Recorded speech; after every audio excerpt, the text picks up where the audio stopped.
Porque, como ele disse, quem busca, é quem busca e quem busca de todo o coração o acha. Então, para você achar, depende de mim, depende da pessoa do seu lado, não, é de você. Quem busca e quem busca de todo o coração o acha. Abra o seu coração para ele nessa manhã. Queridos, vamos abrir nossas Bíblias do Evangelho de Mateus. Mateus, o capítulo de número 16, um breve trecho. Evangelho do nosso Senhor Jesus Cristo, segundo o apóstolo Mateus. O capítulo é o de número 16.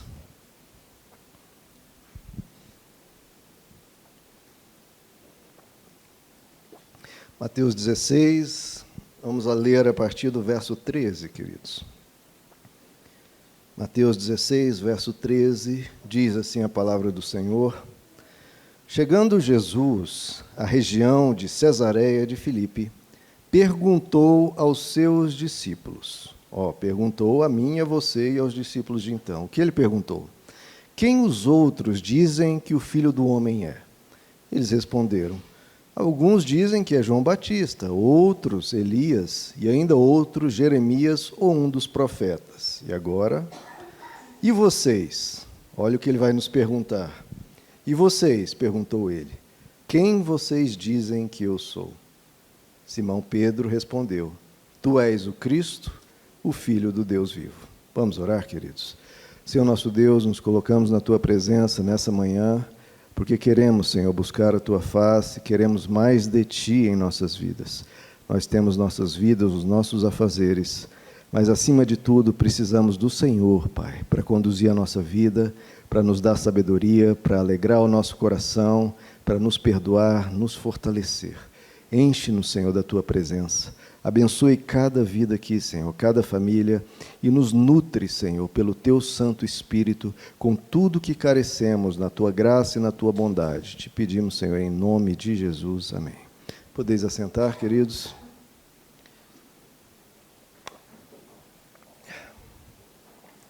Irmãos, esse texto aqui eu quero que seja, como todos, né? Mas eu quero que seja especialmente para mim e para você nessa manhã, para mim e para você, todos os dias das nossas vidas. Porque essa pergunta, queridos, que Jesus fez, veja que é uma pergunta que não foi bolada por mim, ou por algum livro de teologia, ou algum sábio de alguma época.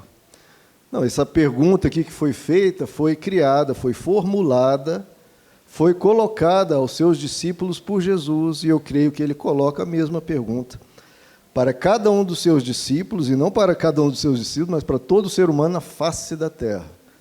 E que pergunta é essa? Quem vocês dizem que eu sou?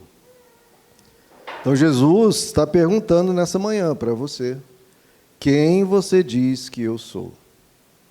E essa é a pergunta mais importante de nossas vidas, né, queridos? Essa é a pergunta mais importante.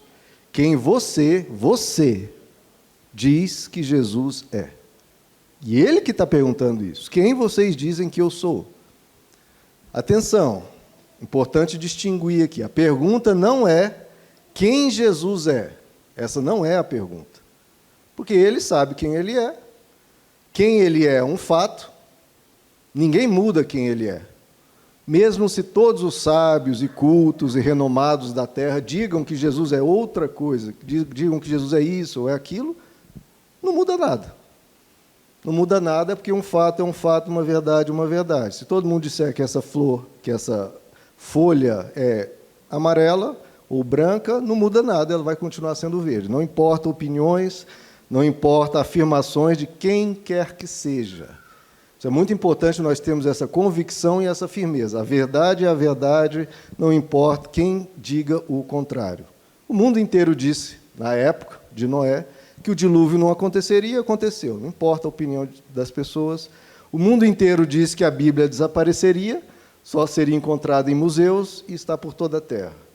Tentaram matá-lo e ele ressuscitou. Então, nós nada podemos contra a verdade. Nada. Isso é uma afirmação dele e é um fato. Nós nada podemos contra a verdade. 2 mais 2 é 4. 2 mais 2 são 4. Né? E não interessa o que aconteça ao redor do mundo, cataclismas, o mundo inteiro pode cair em mentira, o mundo inteiro pode afirmar que 2 mais 2 é 5, 2 mais 2 vão continuar sendo 4. E Jesus é Deus. Não interessa o que aconteça, não interessa o que afirme, não interessa o que, mesmo eu ou você, creia ou deixe de crer, Jesus vai continuar sendo Deus. Então a pergunta, queridos, não é quem Ele é. A pergunta é quem você diz que Ele é. Ou seja, quem você enxerga, como você enxerga Jesus, como você o trata, como você o vive, como você o recebe, como você o enxerga, como você o recebe, como você o tem. Como você enxerga Jesus. Quem é Ele para você? Em Mateus 16, que nós lemos aqui, vimos algumas opiniões. Porque Jesus perguntou, o que as pessoas dizem? Né? Se você for perguntar lá fora, o que as pessoas dizem a respeito de Jesus? Cada um vai ter uma opinião, cada um vai falar uma coisa. Aqui eles afirmaram, não, Jesus é como João Batista, é do nível de João Batista, é do nível de Elias, né? É do nível de Jeremias, ou é do nível dos profetas, ou seja, colocaram Jesus num nível elevado, colocaram Jesus no nível dos heróis bíblicos. Né? Existem grandes heróis e essas pessoas aqui tiveram uma opinião muito elevada, entre aspas, de Jesus. Olha, Jesus é como os grandes do passado. Só que é uma opinião elevada a respeito de Jesus, entre aspas. Entre aspas, porque pode ser uma imensa subestimação, pode estar rebaixando Jesus imensamente se ele for quem ele disse que era, ou seja, Deus. Comparar Jesus a Elias, comparar Jesus a Jeremias, seria elevado se ele fosse um mero homem. Sendo ele quem ele é, não é nenhuma elevação. A opinião deles estava equivocada. Por isso que Jesus, depois de ouvir a opinião das pessoas ao redor, pergunta aos discípulos, e vocês? Quem vocês dizem que eu sou? Isso em Mateus 16. Em João 7 estava acontecendo a mesma coisa. Em João capítulo 7 estava havendo uma grande festa, uma das maiores festividades de Israel, que é a festa dos tabernáculos. As multidões do país inteiro se deslocavam até a capital, se deslocavam até o templo, para participar dessa grande festa religiosa, a festa dos tabernáculos. E Jesus já era conhecido ao redor do país, e todos o esperavam para a festa. E essa pergunta, quem é Jesus, era a grande pergunta do momento, era a grande questão do momento. Ninguém falava em outra coisa. Diz que havia muitos boatos, muitos falatórios, a cidade inteira estava em polvorosa e comentando sobre isso. Quem é ele? Quem será eles? E diversas opiniões são registradas ali em João 7. Alguns diziam que o povo estava dividido, alguns diziam que ele era um bom homem, outros diziam, não é bom não, ele engana o povo. Outros diziam que ele era um profeta. Outros diziam, não, ele não é profeta, porque nunca surgiu nenhum profeta da Galileia. Outros diziam, se perguntavam, será que ele é o Cristo? Outros afirmavam taxativamente, não, ele não é o Cristo. Outros queriam prendê-lo, até mandaram prendê-lo. Outros o chamaram de endemoniado, ele está possuído por um demônio. Já os guardas que haviam sido enviados para prendê-lo disseram, ninguém jamais falou da maneira deste homem. Ninguém jamais falou como ele fala. Então veja como as opiniões estavam divididas. Era um bom homem? Era um enganador? Era um profeta? Falso profeta? Era Cristo? Um falso Cristo? Era um endemoniado? Quem é ele? Quem é esse Jesus? Quem ele é? Especialmente quem ele é para nós. Vamos passar por alguma dessas propostas aqui de João 7, do que eles estavam dizendo, respondendo essa pergunta de Mateus 16. Quem é Jesus? Havia as opiniões mais radicais contrárias, dizendo que ele era, como eu citei, talvez um endemoniado, que ele deveria, na verdade, ser preso. E havia opinião, já em outra passagem, dos próprios familiares de Jesus, que questionavam a sanidade de Jesus. Chegaram a afirmar, os irmãos de Jesus, ele está fora de si.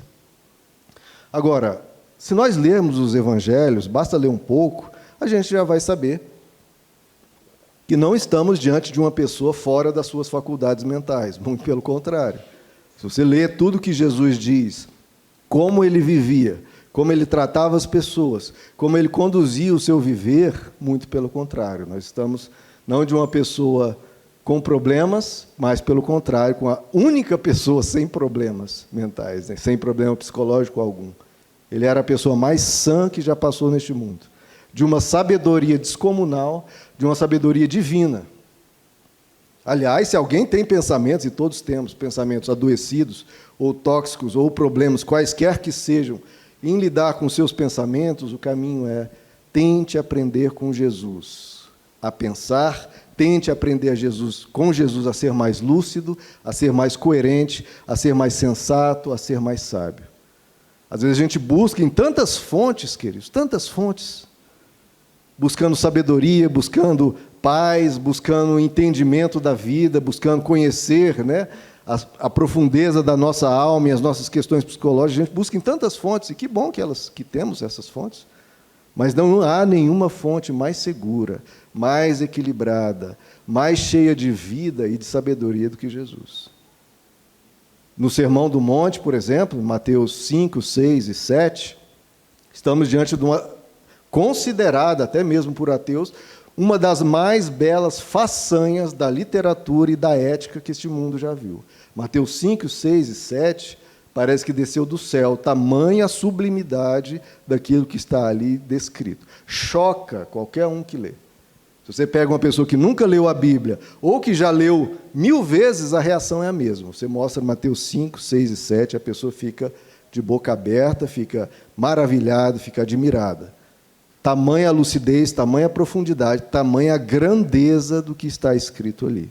É uma das mais belas obras de literatura e ética que o ser humano já viu. Então, estamos diante não de uma pessoa, né, fora de si, pelo contrário, uma pessoa de grande sabedoria. E alguém poderia questionar, sim, mas uma pessoa que afirma ser Deus, a gente questiona a lucidez dessa pessoa. Pessoa que diz que é Deus. Se eu dissesse, olha, eu sou Deus, é que todo mundo tinha que pensar, pera, o homem não está batendo muito bem na cabeça. E certamente, isso é um indicativo de loucura, se uma pessoa afirma ser Deus. É um indicativo de loucura caso essa pessoa não seja Deus. Porque caso essa pessoa seja Deus, não é um indicativo de loucura, é um indicativo de sanidade, porque ele está dizendo o que ele é. E ele afirmava com todas as letras, olha, eu estou dizendo o que eu estou dizendo, porque eu sei de onde eu vim e eu sei para onde eu vou. Ele dizia que o Filho do Homem desceu, que ninguém jamais desceu do céu, o Filho do Homem desceu do céu. Ele dizia, olha, vocês que falam de Abraão, que viveu há 1.300, 1.500 anos atrás, antes de Abraão nascer, 1.500 anos antes daqui desse pessoal, e 3.500 antes de nós, Jesus dizia, olha, 1.500 anos atrás, antes de Abraão, eu sou. Eu já existia, eu já sou, e ainda usou essa palavra que é o termo usado para Deus, né? Antes de Abraão nascer, eu sou. Esse eu sou, em hebraico, é antes de Abraão nascer, Iavé, eu sou. E ele dizia categoricamente, olha, vocês não conhecem a Deus, eu o conheço, e se eu dissesse que eu não sou quem eu estou dizendo que eu sou, eu estaria mentindo. Se eu dissesse outra coisa, se eu quisesse botar uma mensagem mais leve, não, eu sou um sábio, eu sou um filósofo, eu sou um profeta, eu estaria mentindo, porque não é isso que eu sou. Eu sei de onde vim, eu sei quem eu sou, e eu tenho que dizer a verdade, para que vocês, diante dessa verdade, recebam a luz dessa verdade. Então, muito pelo contrário, de falta de lucidez não havia nenhuma, pelo contrário, completa lucidez. Então, essas primeiras afirmações, que qualquer um pode ter, mas está enganado. Mas está enganado. O Søren Kierkegaard, né, que eu tenho feito até no YouTube uma série sobre a obra dele, ele dizia que tem duas formas de você ser enganado. É interessante que as pessoas só pensam em uma, né? Existem duas formas de você ser enganado. Uma é você acreditar em algo falso. Você acreditou em algo falso, pronto. Bobeou, dançou, você foi enganado. Você acreditou em algo falso. Essa é uma forma de ser enganado, mas não é a única. Tem uma outra forma de ser enganado. Quando você não acredita no que é verdadeiro, você se enganou. Então, se Jesus é o verdadeiro Deus, o verdadeiro Salvador da humanidade, o verdadeiro Criador de mim e de você, a quem você deve a sua existência, a quem você deve o seu respirar e a quem você vai se submeter na hora da sua morte, em que ele vai julgar todos os seus atos, se ele é quem ele diz que é e provou na sua ressurreição, nos seus milagres, em tudo que ele fez, quem não acredita nisso está se enganando. Ele foi enganado. Se você não acredita em algo que é verdadeiro, você também se enganou. Outro ponto, tudo a ver com isso que estamos falando. Alguns afirmaram, ele é um enganador, ele é um mentiroso, ele engana o povo. Bom, para que uma pessoa mente, queridos? Na política, mente muitas vezes para angariar votos, para conquistar poder, para ludibriar. As pessoas geralmente mentem com o objetivo de alguma espécie de benefício. Eu vou falar essa inverdade para ganhar algo, para obter algo. Agora, por que Jesus mentiria aqui? O que ele ganhou em troca disso? Ele não pedia dinheiro nenhum, diferente de muitas igrejas aí, e igual a de cá, que a gente não fica cobrando nem pedindo nada. Ele não pedia 1 centavo.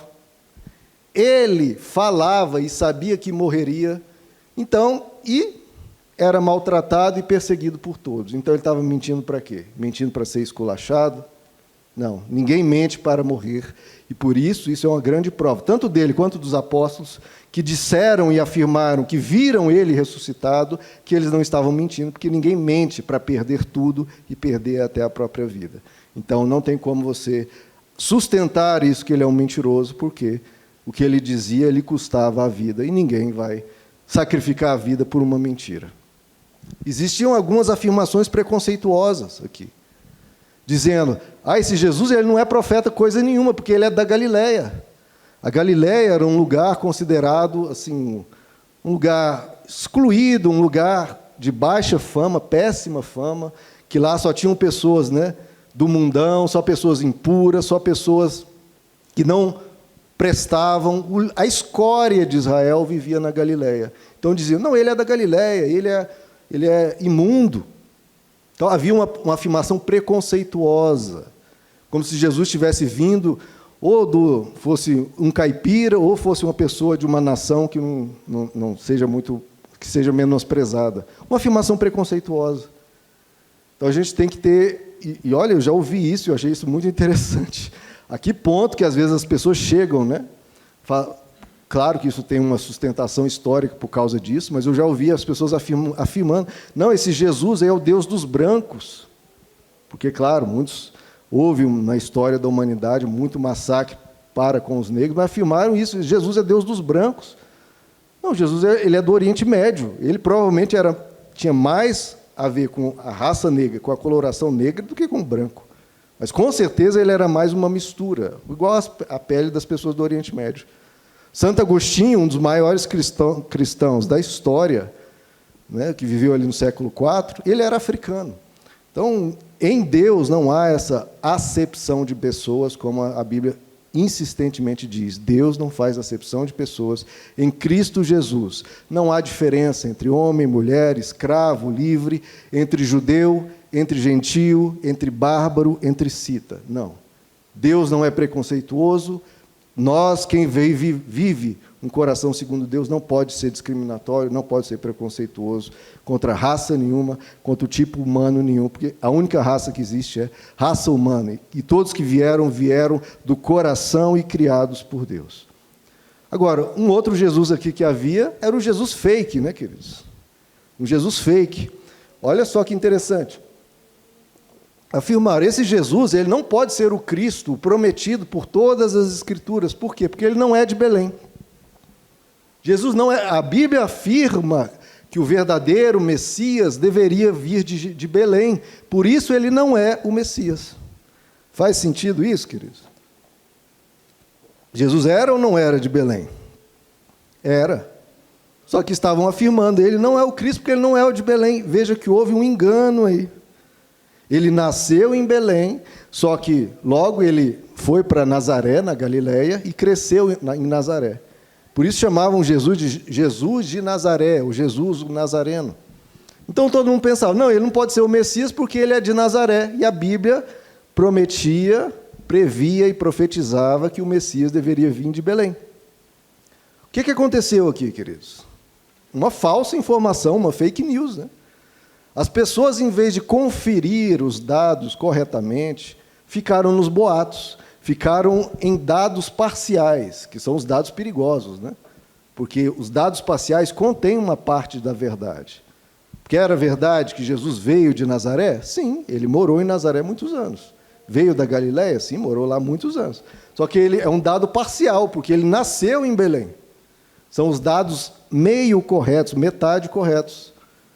Então, essas pessoas aqui não foram conferir os dados corretamente e descartaram Jesus com base em uma fake news. E vejam que eles estavam sendo fiéis às Escrituras. Eram pessoas que conheciam a Bíblia, verificaram na Bíblia e creram na Bíblia, só que não foram conferir a verdade. O que eles disseram? A Escritura diz que o Cristo virá da descendência de Davi, da cidade de Belém, onde viveu Davi. Por isso ele não é o Cristo, porque ele é de Nazaré. Só que Jesus era de Belém. Não foram conferir. Então, as melhores fake news, elas contêm grandes porções de verdade. Então, a gente tem que ter muito cuidado, queridos, porque muitas vezes quando você recebe um vídeo, recebe uma informação, lê uma coisa, pode ser ali que 90% é verdade, aí você vai lendo, né? Isso aqui é verdade, isso aqui é verdade, isso aqui é verdade. Logo, isso aqui de baixo deve ser também. E aí, é ali no fim que está ali, né, escondido, né, colocado ali no meio das verdades, o que é fake. Então, tenha cuidado com fake news, porque, olha só, nesse caso aqui, as pessoas perderam a chance de conhecer o Deus em vida por causa de uma fake news. E quantas vezes a gente pode estar sendo prejudicado e prejudicando a outros se nós disseminarmos fake news? Agora, o mais interessante é que todo mundo acha que as pessoas ao redor seguem fake news, só que ninguém acha que é ela. Eu acho isso muito interessante, igual todo mundo diz, né? Ah, todo mundo é invejoso. Só que você não encontra ninguém que diga, eu sou invejoso. Mas como todo mundo é, se ninguém diz que é? Então, a mesma coisa. Por que tem tanta fake news? Porque tem pessoas disseminando, só que ninguém diz que ela dissemina. E como é que você sabe que você não lê e não divulga fake news? Você, não pensa em outra pessoa, pensa em você. Como você sabe, identifica que não está lendo e divulgando fake news? Se você não sabe responder essa pergunta, primeiro, provavelmente, você já está disseminando e lendo fake news. Você precisa saber a resposta dessa pergunta. Como você sabe que não está lendo ou divulgando uma fake news? Ah, eu li na internet, eu assisti num vídeo. Não, ler na internet, assistir no vídeo é onde tem fake news. Não adianta nada você estar lendo, mesmo em lugares de grande circulação. Como você sabe? É você verificando na fonte. Na fonte, senão você vai ser enganado. Porque é sempre assim.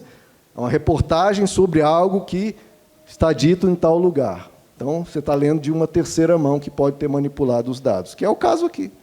As pessoas ouviram falar que Jesus era de Nazaré, logo ele não é o Messias. Então, ouve falar e não verificaram na fonte. Alguém foi lá nos irmãos, ou na mãe de Jesus, ou no próprio Jesus e perguntar, Jesus, você nasceu em Nazaré? Não, eu nasci em Belém. Pronto, estava resolvido. Então, ou você verifica na fonte o que está sendo divulgado, ou então não divulgue. Não fale, não afirme. Isso é uma coisa que eu faço, tá, irmão? Não estou falando algo que... Não, quando alguém me manda alguma coisa e eu tenho a paciência, geralmente não tenho. Mas eu vou lá na fonte, eu vou ver onde está escrito. Se não tem essa informação, eu nem dou atenção. Agora, outro Jesus fake, né, queridos? Que agora estamos falando de fake news, fiz esse parênteses sobre fake news, para nós termos esse cuidado, porque a gente vê que pessoas que perderam a chance de se encontrar Jesus por causa de fake news, e a gente perde a chance de encontrar a verdade sobre vários assuntos por fake news. Agora, e sobre Jesus? Muitos não seguem Jesus exatamente por esse motivo, por um Jesus fake, por informações falsas a respeito de Jesus que estão sendo divulgadas por aí. Muitas pessoas não rejeitam o Jesus verdadeiro. Às vezes a gente fica escandalizado. Nossa, como é que tal pessoa não segue Jesus, não quer saber de Jesus? Queridos, muitas vezes essa pessoa não está rejeitando o Jesus verdadeiro, está rejeitando um Jesus falso, um Jesus fake, o Jesus que ela ouviu falar. O Jesus que é contrário às Escrituras. Eu ouvi essa expressão, queridos, e essa geração vai pagar por isso. saiba que essa geração vai pagar, se é que já não está pagando por tudo que está acontecendo. Porque surgiu, eu não sei se já aconteceu isso na história da humanidade, mas surgiu em nossa geração uma das maiores blasfêmias que eu já ouvi, que é as pessoas dizendo, aquele ali segue o Jesus do mal. Olha o que nossa geração conseguiu criar, queridos. As pessoas do mundo falando, aquele ali segue o Jesus do mal. Por quê? Porque pessoas que vêm, ou esses que se dizem cristãos, dizendo que perseguindo minorias, que quer morte de bandidos, com concepções, pessoas iradas, com ódio, com disseminação de uma postura agressiva, ao ponto das pessoas de fora falarem, não, aquele lá é o cara do Jesus do mal, né? Nem vou conversar com ele. E essa geração vai pagar por isso. Porque ser criado um tal de Jesus do mal por cristãos, eu acho difícil isso ficar impune. Acho difícil. Ao ponto que eu vi, de novo, não é fake news, não é que eu li em algum lugar, eu vi o vídeo de um pastor falando, e não um corte, porque também tem aquela coisa do corte, né? Que tira de um contexto, pega só um corte, aí você acaba interpretando. Eu vi o vídeo de uma longa discussão, não era um corte, de um pastor renomado, um dos maiores aí, falando que se um ladrão entrar na casa dele, ele vai pegar uma arma e não vai atirar na perna. Ele diz, eu faço questão, não vou mirar em perna, não vou atirar na cara do vagabundo. E aí, por que será que surge essa expressão Jesus do mal? Porque ouvem falando um absurdo desse. É um fake Jesus. E quem é que, ouvindo um pastor falando isso, ouvindo ele defender, teoricamente, com argumentos bíblicos sobre isso, quem é que vai querer esse Jesus? Eu seguir esse Jesus aí? A pessoa vai dizer, eu não. Eu pareço que sou mais cheio de compaixão, sou mais misericordioso que esse aí, então não tenho o que aprender com Jesus. O Jesus que muitos aí que pede que a pessoa dê todo o dinheiro, pede o carro da pessoa, esse Jesus fake, então a pessoa olha aquilo ali, gente, é isso aí que é Jesus? Eu não quero isso não. Então, ou Jesus entremeado em assuntos políticos, de um lado ou de outro, todo mundo usando Jesus para defender uma bandeira política X ou Y. Igualzinho Jesus dos evangelhos aqui, que a gente vê ele discutindo quem deveria ficar, se era Herodes, se era Pôncio Pilatos, ele debatendo sobre isso o tempo todinho, falando sobre os entremeados políticos, quem os saduceus apoiavam, quem os fariseus apoiavam, quem os zelotes apoiavam, quem os sicários apoiavam, e Jesus dava a opinião dele, não, os sicários que estão errados, os zelotes que estão certos, ou esses que estão certos, e Jesus argumentava biblicamente para dizer qual que era o político que estava certo. A gente vê isso nas Escrituras, e é por isso que as pessoas usam Jesus, porque é igualzinho Jesus das Escrituras. E querem usar Jesus, e distorcem Jesus para fazer o que querem. Não, Jesus segundo esse político que é de Jesus, porque ele fala uma ou outra coisa de acordo com Jesus, e as outras centenas que é diferente, a gente não menciona.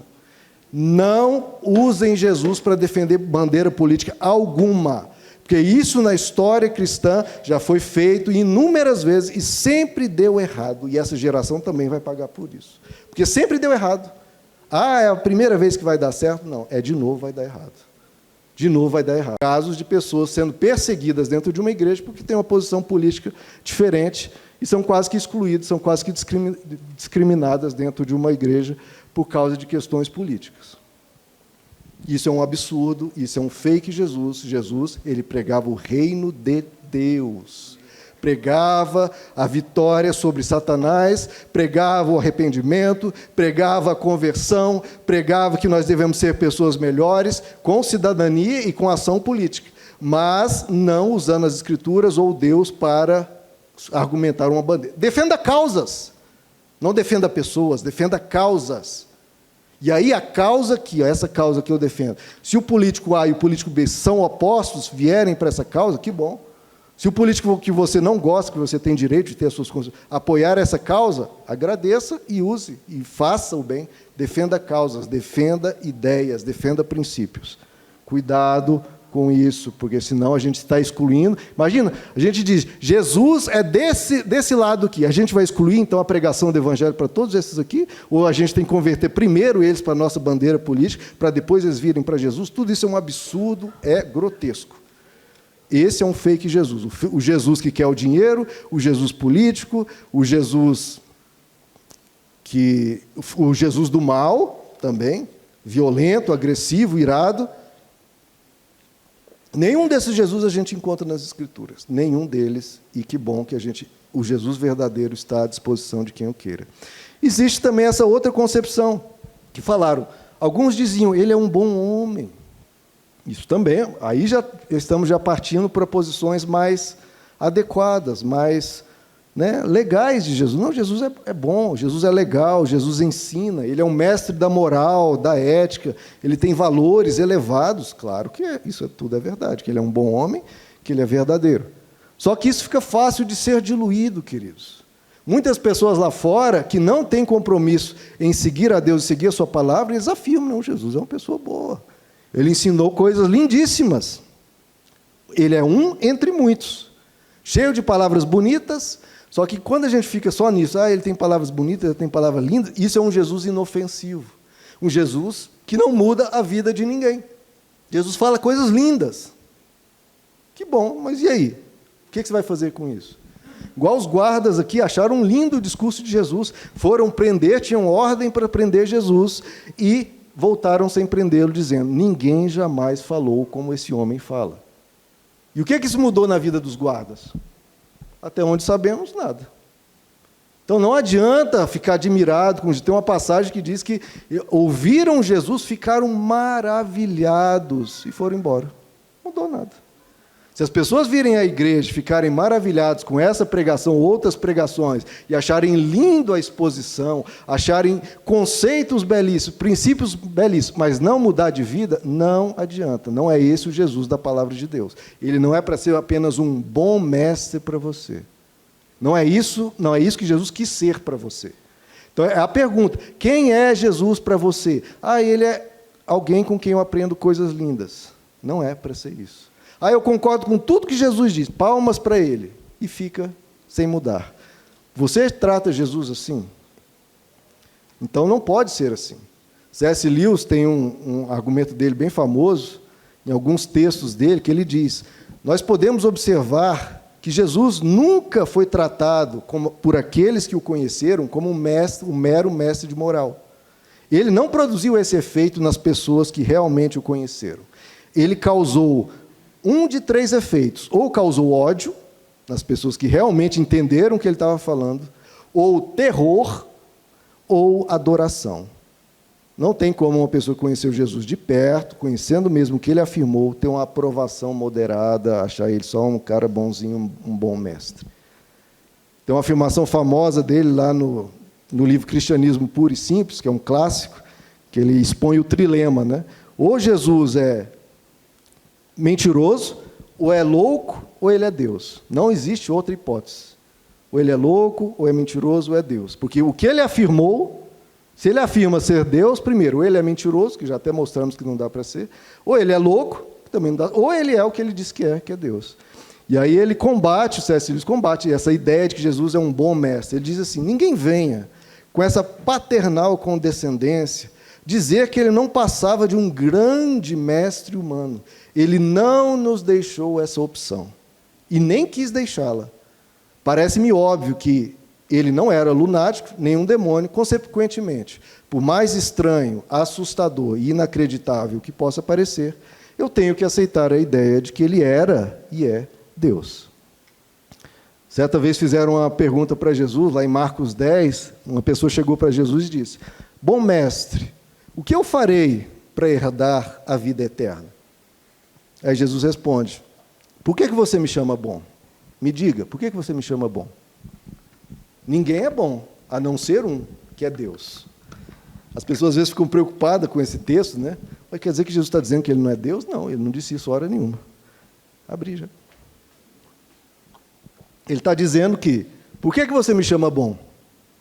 Ou você concluiu que eu sou Deus, e aí você me chama bom, ou então, por favor, não me chame de bom, porque o que eu estou dizendo, uma pessoa boa não diz, que é, eu sou Deus, eu vim salvar vocês, eu existo desde toda a eternidade, eu sou o caminho, a verdade e a vida, eu sou a palavra encarnada, então, ou você me chama bom porque eu sou Deus, ou então, não.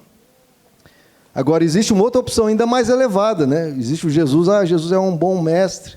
Existe uma posição mais elevada que muitos hoje atendem e seguem, que é a quê? Dizer, não, Jesus é um profeta. Ele é um grande profeta. E muitos vivem isso, podem não afirmar, podem até dizer, não, eu creio que Jesus é Deus, que Jesus é o Messias, que Jesus é o Cristo. Mas muitas pessoas vivem o Jesus profeta e apenas profeta, que é o quê? Eu sigo Jesus para receber o meu milagre. E é isso que eu quero. Eu vou à igreja, eu sirvo a Deus, eu oro, por quê? Porque eu quero o meu milagre, porque eu quero que a minha vida seja protegida, eu quero que Deus guarde a minha família, eu quero receber socorro quando eu estiver em dificuldades. Então é só o Jesus profeta, só o busca quando está na pior, ou então por proteção. Eu só oro quando estiver ruim, eu só falo com Ele quando eu preciso de uma resposta, eu só vou na igreja quando, me deu vontade. Porque o profeta é assim, você busca quando te der vontade. Não é Deus, porque diante de Deus, não apenas você o busca sempre, por ser quem Ele é, como você está diante dEle sempre, porque Ele é onipresente. Agora o profeta não, hoje deu vontade, eu vou na igreja. Hoje deu vontade, então eu vou fazer uma boa ação. Jesus, depois da multiplicação dos pães, lá em João 6, ele dá uma paulada, literalmente, nas pessoas que o buscavam, porque ele multiplicou os pães, alimentou uma multidão e todo mundo ficou maravilhado. Olha que maravilha! Ele consegue distribuir pães, ele consegue gerar pães do nada. Pronto, resolvi todos os problemas. Agora a gente tem milagres à vontade, Deus vai nos sustentar, Deus vai fazer tudo. E aí Jesus responde lá em João 6, a verdade é, vocês estão me procurando porque comeram os pães e ficaram satisfeitos. Não trabalhem pela comida que se estraga, trabalhem pela comida que permanece para a vida eterna. Então Jesus pergunta-nos quais os nossos interesses. Quem Jesus é para você? Ele é o profeta em quem você vai buscar o seu alimento, a sua carreira, a sua prosperidade, o seu casamento? Ou você busca Ele, também por isso, claro, que Ele nos abençoa, mas principalmente pela comida que permanece pela vida eterna. Eu busco a Deus porque eu creio nele, eu quero vida eterna, eu sei quem Ele é o dono do meu coração e eu vou viver com Ele por toda a eternidade. É esse que os adoradores que Deus busca. Porque senão Jesus vai dizer, vocês estão me procurando, mas é porque vocês querem só receber coisas de mim, por interesse. Jesus deu uma mensagem tão dura lá em João capítulo 6, que é um dos capítulos mais longos, do Novo Testamento, que tem um discurso longo de Jesus, uma das mensagens mais duras que Jesus dá, porque ele viu nas pessoas interesseiras. E há pessoas que tratam Deus dessa forma utilitária, só como um instrumento. A gente tem que ter muito cuidado com isso, queridos. Porque Deus não vai se submeter a isso, e não é isso o verdadeiro coração que Deus quer. Deus não é um gênio da lâmpada aqui, vou pegar a lâmpada aqui, esfregar a lâmpada de Aladim, agora você tem direito a 3 pedidos. Queridos, a quantidade de pessoas que tratam Deus assim é uma enormidade. É uma enormidade. Então a gente está falando aqui, não é de teorias. Estamos falando realmente de pessoas que seguem um Jesus político, pessoas que seguem um Jesus do mal, pessoas que seguem um Jesus só de finanças, um Jesus profeta, ou um Jesus só que tem princípios morais, ou um Jesus que só vai me dar coisas, eu busco Ele como um gênio da lâmpada, e tudo isso é grave, queridos. Como eu falei, essa é a pergunta mais importante das nossas vidas. Quem é Jesus para você? E é uma pergunta que Ele faz. Não é uma pergunta que eu aqui na pregação, deixa eu formular uma pergunta, não, foi uma pergunta que Ele formulou e Ele quer saber. Ele perguntou porque Ele quer saber, e quer saber de você. Quem Jesus é para você? Ele é só um profeta? É só um cara que ensina coisas bonitas? Quem é Jesus para você? E nesse discurso de João 6, que Jesus descarta essas pessoas interesseiras, uma multidão de milhares de pessoas, todas foram embora, queridos, todas. Então, eu acho também isso, pessoas que medem Deus de uma forma totalmente equivocada. A tal igreja está lotada, está cheia de gente. Sim, Jesus tinha aqui Ele tinha multiplicado pães para 5.000 homens, fora mulheres e crianças. Então, talvez houvesse 10.000 pessoas. Jesus pega essas 10.000, anuncia a verdade, todo mundo abandona, a igreja de Jesus é esvaziada, não fica ninguém. Os discípulos que Jesus tinha, muitos o abandonam, só sobra os 12. De 10.000 pessoas, Jesus descartou todo mundo, com a palavra só sobrou 12. Então, a gente tem que ter cuidado. Como você mede Jesus? É pelas Escrituras ou é pela quantidade de pessoas? A gente sabe isso, queridos. No dilúvio, quantas foram salvas? Foram salvas 8 almas. E o mundo inteiro perdido. Deus sempre trabalha com remanescente, não meça as coisas pela quantidade. Você quer seguir multidões ou quer seguir a verdade da palavra de Deus? Porque esse tipo de mensagem aqui, como eu estou trazendo, um monte de gente não fala. Quer fazer uma mensagem triunfalista, que vai massagear o seu ego, que vai dizer que você é lindo, cheiroso e maravilhoso, que Deus vai te dar tudo. Então, é sempre Deus dando, Deus fazendo tudo, Deus sendo nosso servo, nosso capacho, Deus nos dando tudo que a gente pede, atendendo todos os nossos caprichos. Isso vai lotar, óbvio. E é o que concluíram. Jesus vai fazer atender tudo que eu quero, então vamos seguir Jesus. Jesus diz, não é assim não. Se é isso o que vocês estão buscando, não estão no lugar certo. E foram todo mundo embora. Então, não meça a verdade por quantidades, meça a verdade pelas Escrituras e pela verdade como ela é. Então, a multidão abandona Jesus, porque Jesus anunciou a verdade e queriam Jesus profeta, e não, eu não estou aqui para ser alguém que vai atender a todos os seus pedidos. Quem não sabe ouvir não, queridos, não está servindo a Deus. Quando você faz um pedido e recebe um não ou um aguarde de Deus, e a pessoa se rebela e chuta o balde, não, então não vou seguir Deus não, porque eu fiz um pedido e não atendeu. Então, meu irmão, você pode ter certeza que você vai abandonar a sua fé. E você vai jogar a sua vida eterna fora por causa de quê? Você vai ouvir não de Deus, muitas vezes. Eu já ouvi não de Deus muitas vezes. O pastor vai com certeza ouvir o não de Deus muitas vezes. E todos ouviremos não de Deus muitas vezes. Por quê? Porque quem é Deus é Ele. Isso não é uma afirmação difícil de concluirmos. Quem é Deus é Ele. É por isso que nós fazemos a oração, seja feita a tua vontade. E para ilustrar isso, o próprio Jesus, que era Deus, mas Deus em carne, como humano, ele expressou o sentimento humano dele e falou, Deus, afasta de mim esse cálice. É muita tortura, é muita dor, é desumano, é cruel, é injusto, é falso. Se você é pai, Deus, você não pode permitir que isso aconteça com um filho teu. A humanidade de Jesus aflorando, só que a divindade dele, a submissão diz. A humanidade diz, Deus, afasta de mim esse cálice. Mas aí ele conclui, nas Escrituras e na sua divindade, ele diz, mas seja feita a tua vontade e não a minha. Esse é o verdadeiro discípulo, queridos. Porque nós vamos ouvir não de Deus. E graças a Deus por cada não que Ele nos deu. Graças a Deus, porque ou nos ensinou verdades tremendas, ou nos colocou no nosso lugar e nos trouxe de volta à humildade, a nos fazer buscar o verdadeiro Deus, e foi um teste da nossa fidelidade. Porque a fidelidade se testa como, queridos? Com sims? Não, a fidelidade você demonstra na hora do não. Na hora do não que você demonstra se você serve ou se você só quer ser servido.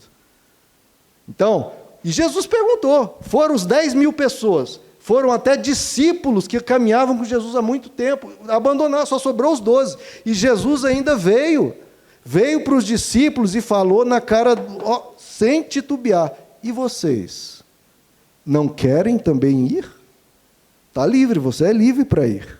Vocês também não querem ir? E aí Pedro afirma e responde também, como respondeu aqui em Mateus 16, essa pergunta. Quando Jesus pergunta para ele, Deus às vezes pode perguntar para a gente, quando a gente está revoltado, ou querendo chutar o balde, não quero saber mais de igreja, não quero saber mais de Deus, Jesus pode perguntar, bom, você quer ir? É uma pergunta dura no coração de Deus e é uma pergunta complicada, irmãos. A nossa resposta é muito grave. Jesus pergunta, quando a gente está revoltado ou indignado com algo, Jesus pergunta, você quer ir? Eu te deixo a liberdade para ir. Com dor no coração, eu morri por você. Eu derramei o meu sangue e tenho aqui uma casa no céu, uma vida eterna para você, mas você quer ir? Eu não vou te impedir, eu não vou te prender. Você quer ir? E aí Simão Pedro responde, Senhor, para quem iremos? E essa é uma pergunta, e, queridos, a gente tem que perguntar, para quem eu vou? Se eu for deixar Jesus, eu vou para onde? Eu vou para quem? Nem tem outra opção, e se tivesse também outras opções, eu não iria. Para quem, Senhor? Para quem iremos? E ele diz, só tu tens as palavras de vida eterna. E afirma com todas as letras, nós cremos, e não apenas cremos, porque à medida que você vai caminhando com Deus, não é apenas crer, ele diz, nós cremos e sabemos que tu és o Santo de Deus. E essa é a resposta do verdadeiro discípulo. E a resposta que nós vimos aqui em Mateus 16, quando Jesus pergunta, e vocês? E você, meu irmão? Quem você diz que eu sou? Quem você diz que eu sou? E Pedro responde, tu és o Cristo, o Filho do Deus vivo. Vamos falar isso, queridos? Vamos dizer isso? Tu és o Cristo, o Filho do Deus vivo. De novo, tu és o Cristo, o Filho do Deus vivo. É quem Ele é. Voltemos então à pergunta mais importante das nossas vidas, e queridos, quem você diz que Jesus é? Quem é Jesus para você? Ele é o Cristo?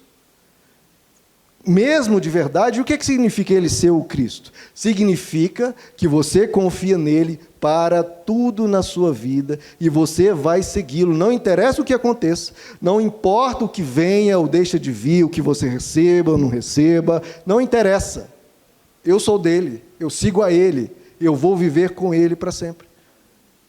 Como eu já falei aqui, eu perdi meu pai tragicamente há 3 anos atrás e algumas pessoas pensaram, eu vi assim no olhar de um ou outro, será que o pastor Romo vai titubear, vai abandonar o ministério? Irmão, não muda nada. A dor é gigante. É claro que sofro barbaridade, mas não muda quem Deus é, porque eu vou segui-lo, não interessa o que aconteça, porque Ele é quem Ele é, e as promessas dEle de eternidade vão se cumprir. E eu sigo a Ele, não pela comida que perece, não por esta vida, mas eu sigo Ele pela comida que gera para a vida eterna e por causa dEle. Ele é a maior riqueza das nossas vidas ou não é? Se é, eu não abandono a maior riqueza da minha vida, porque tive perdas em outras áreas. Você faz dele a fonte que guia todo o seu agir, todo o seu falar, todo o seu pensar, todo o seu viver. É com quem você quer viver e caminhar a vida toda. Significa que ele é o primeiro da sua vida, que ele está acima de tudo. Como diz a palavra de Deus, buscai em primeiro lugar, o reino de Deus e a sua justiça. Veja se você coloca algo acima de Deus. Pode ser um amor, um relacionamento, pode ser a sua carreira, pode ser uma pessoa querida, pode ser você mesmo. E geralmente é. Geralmente nós nos colocamos acima de Deus. Não, Deus tem que estar acima de tudo, acima até mesmo dos seus interesses e dos seus desejos. Coloque tudo debaixo dele e você vai ver tudo de uma melhor perspectiva, de uma forma mais saudável. Ele ser o seu Cristo.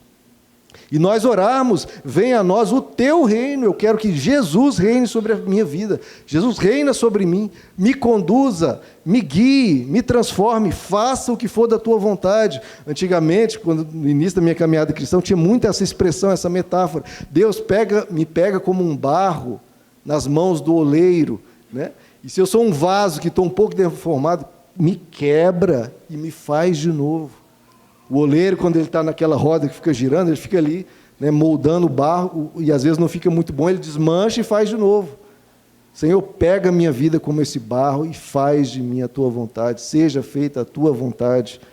A Estherzinha, eu orando o Pai Nosso com ela, né, eu percebi, né, que eu orava, a Esther ia repetindo comigo, seja feita a vossa vontade. E aí eu ouvi ela, em vez de falar vossa, ela falava nossa. Né? Seja feita a nossa vontade. Que é a expressão vossa, né? não é conhecida para criança pequena. Seja feita a nossa vontade. Eu falei, não, Esther, vamos orar. Seja feita a tua vontade, que fica mais claro. Então, nós aprendemos a não falar como ali estava esse erro. Né? Seja feita a nossa vontade. Não, seja feita a tua vontade, Senhor. E a gente tem noção do que está pedindo, querido? A gente está pedindo pelo Cristo, não pelo profeta. Porque quem busca o profeta vai até Deus e fala, Senhor, seja feita a minha vontade. eu determino, eu profetizo. Agora, quando a gente vai até o Cristo, a gente fala, seja feita a tua vontade. A gente diz que Ele cresça e eu diminua. Então a gente tem que ter um cuidado dessas pregações que alimentam tanta autoestima. É bom a gente receber de vez em quando um suporte, uma energia, um estímulo, um incentivo importantíssimo. Só que tem que ter cuidado, porque senão a gente começa a crescer demais e Jesus fica abaixo. Não é que Ele cresça e muitas vezes é o meu ego que tem que diminuir. Eu tenho que começar a ter querer tantos mimos, tantos caprichos, tudo que eu quero seja atendido, eu não posso sofrer nada. Não, é que Ele cresça e eu diminua. O foco é Cristo crescer em mim. Eu quero glorificar a Deus com a minha vida. Eu quero honrá-lo, eu quero fazer o bem neste mundo, eu quero fazer diferença nesse mundo. Como o apóstolo Paulo diz em Gálatas 2, já não sou eu quem vive, mas Cristo vive em mim. E a vida que agora eu vivo no corpo, vivo pela fé no Filho de Deus que me amou e se entregou por mim. Essa é a fé do Evangelho, queridos. Tem coisa mais linda que isso? Ele passa a ser minha alegria, minha fonte de justiça, o meu Salvador, ele passa a ser a fonte de tudo, a minha referência máxima. Tendo Jesus como pedra angular, eu vou crescendo, crescendo, crescendo. Queridos, esse compromisso de ter Jesus como Cristo, é eu que sirvo a Ele. Eu não venho à igreja para receber, eu venho à igreja para adorar. Eu vou receber muito, mas eu não vou com a igreja com esse intuito, eu vou para receber, eu vou para adorar. É Ele que precisa ser adorado, é Ele que precisa ser servido.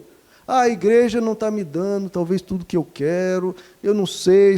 Meu irmão, isso aqui não é para você, isso aqui é para Ele. E você recebe graça, e muita bênção e muita alegria. Mas nós precisamos ver quem é o Cristo, quem é Deus. Se Ele é o Cristo, eu sigo. Eu vim aqui, há problemas, eu vou ajudar a resolver, porque eu sou servo e servo de Cristo. Eu vou dar a Ele, eu vim para servir, eu vim para dar, eu vim para adorar. A minha vida é para adorar a Deus. E a gente começa tanto a ter esse coração de vê-lo como Cristo, não como o profeta, não como alguém para me servir. Ele é o Cristo. O apóstolo Paulo diz, daqueles que viviam essa fé plena e tê-lo como Cristo, ele diz, lá em 2 Coríntios capítulo 3, verso 3, ele diz, vocês demonstram, será que a gente está demonstrando isso?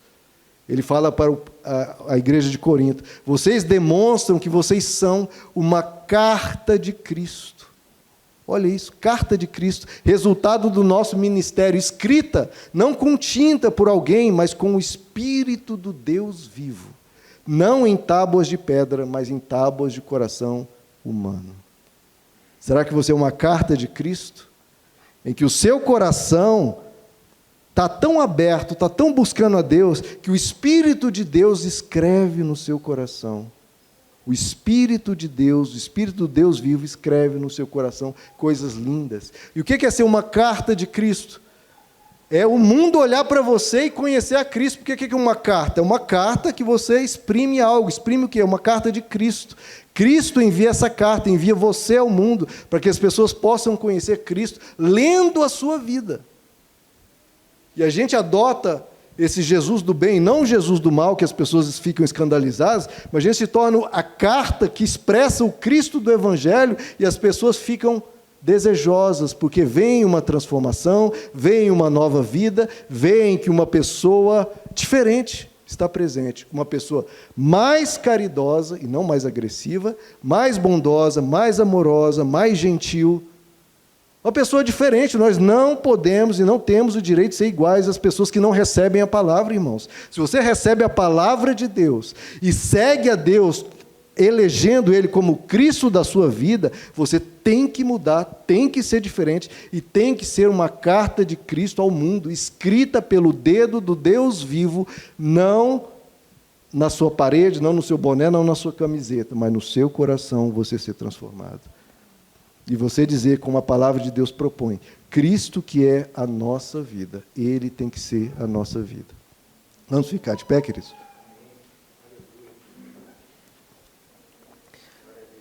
Essa é a pergunta, queridos.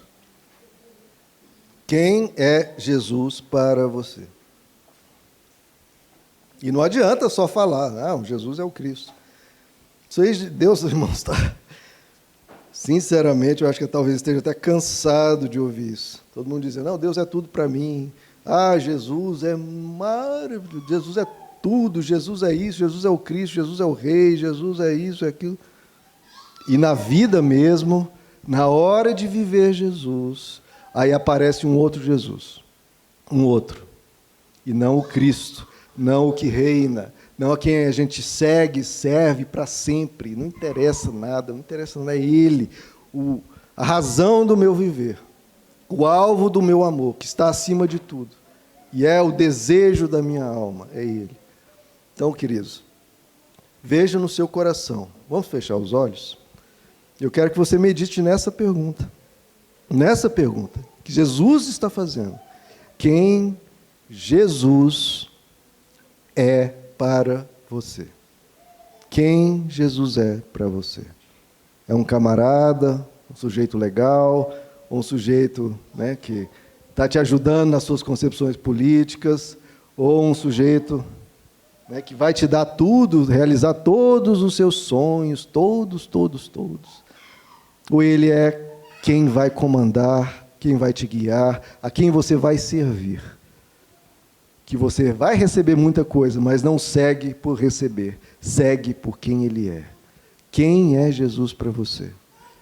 Eu quero te dar um minutinho para orar, peço até que quem desejar fique de joelhos e fale o que você quer dizer para ele, porque ele quer te ouvir, ninguém vai te ouvir, é você e ele, e fale o seu compromisso com ele, fale o que você quer que ele produza na sua alma. Se você precisa de mudança, o que você quer que ele faça na sua vida? Fale com ele. Fale, se é o desejo do seu coração, que ele reine. Fale que, se é desejo do seu coração, que ele reine sobre você. Fale que seja feita a vontade dele, sabendo o que isso implica. Que se você ora para que seja feita a vontade dele, ele pode vir a fazer a vontade dele, que pode ser muito diferente da sua. E não reclame, porque se você orar pela vontade dele, é a dele. E não, muitas vezes, a sua. Vamos orar, queridos?